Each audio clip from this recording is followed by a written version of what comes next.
The homecoming horror, when reintegration turns deadly. Imagine the joy of a mother welcoming her son home after years of incarceration. Now, picture that joy shattered, replaced by unimaginable horror. This is the story of Da'ron Jenkins, a man released from prison only to be accused of a crime so heinous it has shaken a community to its core. Give a like and subscribe. Leave a comment. Da'ron Jenkins, a 25-year-old man, stands accused of the first-degree murder of his own mother, Da'ron Jenkins, 50, and his 15-year-old brother, Daryn Cox. The brutal killings took place in their family home in Wilson, North Carolina, a place that should have been a sanctuary. The timing of these murders adds another layer of chilling complexity. Jenkins had been released from state prison just 6 days prior. The weight of these accusations is immense. A family torn apart, a community grieving, and a justice system grappling with the aftermath. This case forces us to confront uncomfortable truths about reintegration, mental health, and the potential for violence lurking beneath the surface of seemingly ordinary lives. Before this horrific event, Da'ron Jenkins was known to the justice system. He had served over 5 years in state prison. His convictions stemmed from gun theft and vehicle burglary, crimes that painted a picture of a young man struggling with the law. Released on the Tuesday before the murders, Jenkins was ostensibly given a second chance. The hope, presumably, was that he could rebuild his life and contribute positively to society.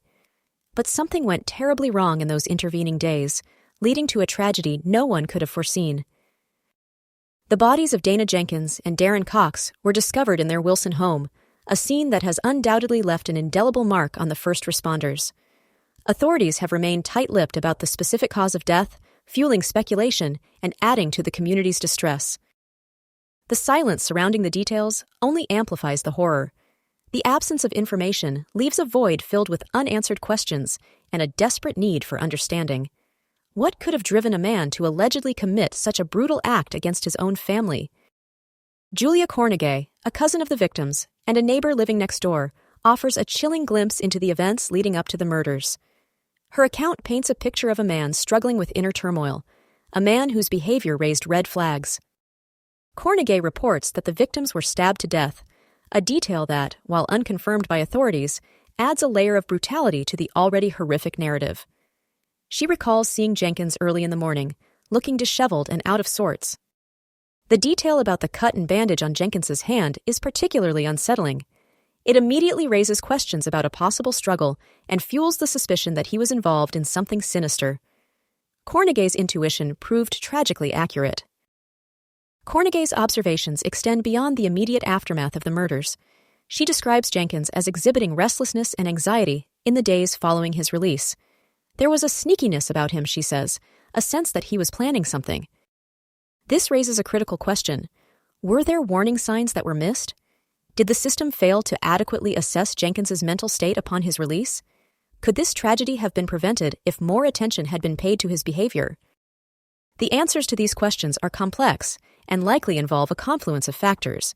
But the fact remains that a man with a history of criminal behavior was released back into society, and within days, a horrific crime occurred.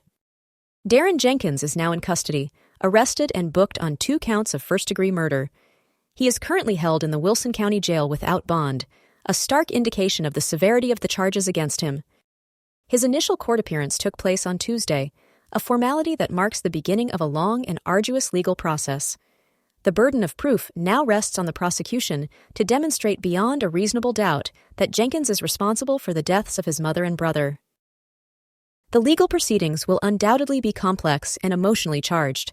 The defense will likely explore Jenkins's mental state, his history of incarceration, and any other factors that might shed light on the events that transpired. The community of Wilson, North Carolina, is reeling from the devastating loss of Da'ron Jenkins and Daryn Cox. They were not just names in a news report, they were active and beloved members of their local church. The church community has expressed deep love and support for the family, offering prayers and condolences during this incredibly difficult time. The loss of Dana and Daryn has left a void that will be difficult to fill. Daryn, in particular, was cherished by his peers, teachers, and the entire city. His young life was full of promise, cut short by an act of senseless violence. His memory will undoubtedly live on in the hearts of those who knew and loved him. Perhaps the most heartbreaking detail of this entire tragedy is a Facebook post made by Da'ron Jenkins shortly after her son's release from prison. In all caps, she wrote, "My baby is home. Lord, I thanks you." This simple message encapsulates the hope and joy that a mother feels when her child returns home after a long absence. It speaks to the unwavering love and belief that parents often have in their children, even when they have made mistakes. The irony is almost unbearable. A mother's heartfelt expression of gratitude has been transformed into a chilling reminder of the fragility of life and the devastating consequences of violence. This case serves as a stark reminder of the complexities of reintegration after incarceration. It highlights the challenges faced by individuals returning to society after years behind bars, and the potential for violence that can sometimes accompany that transition. The case also raises important questions about mental health, the adequacy of support systems for former inmates, and the responsibility of the justice system to protect both the public and those who have served their time. What more could have been done to prevent this tragedy? What lessons can be learned from this case to improve the reintegration process and prevent future acts of violence? These are questions that must be addressed if we are to create a safer and more just society. The story of Da'ron Jenkins, Da'ron Jenkins, and Daryn Cox is a tragedy that demands our attention. It is a call to action to address the underlying issues that contribute to violence and to support those who are struggling to reintegrate into society after incarceration. We must advocate for better mental health services for former inmates, ensuring that they have access to the resources they need to cope with the challenges of re-entry. We must also support community-based programs that provide job training, housing assistance, and other essential services. Furthermore, we must engage in open and honest conversations about the root causes of violence, including poverty, inequality, and systemic racism. By addressing these issues, we can create a more just and equitable society where tragedies like this are less likely to occur. Finally, let us remember Dana and Daryn. Let their memories serve as a catalyst for change, inspiring us to work towards a future where all individuals have the opportunity to live safe, healthy, and fulfilling lives.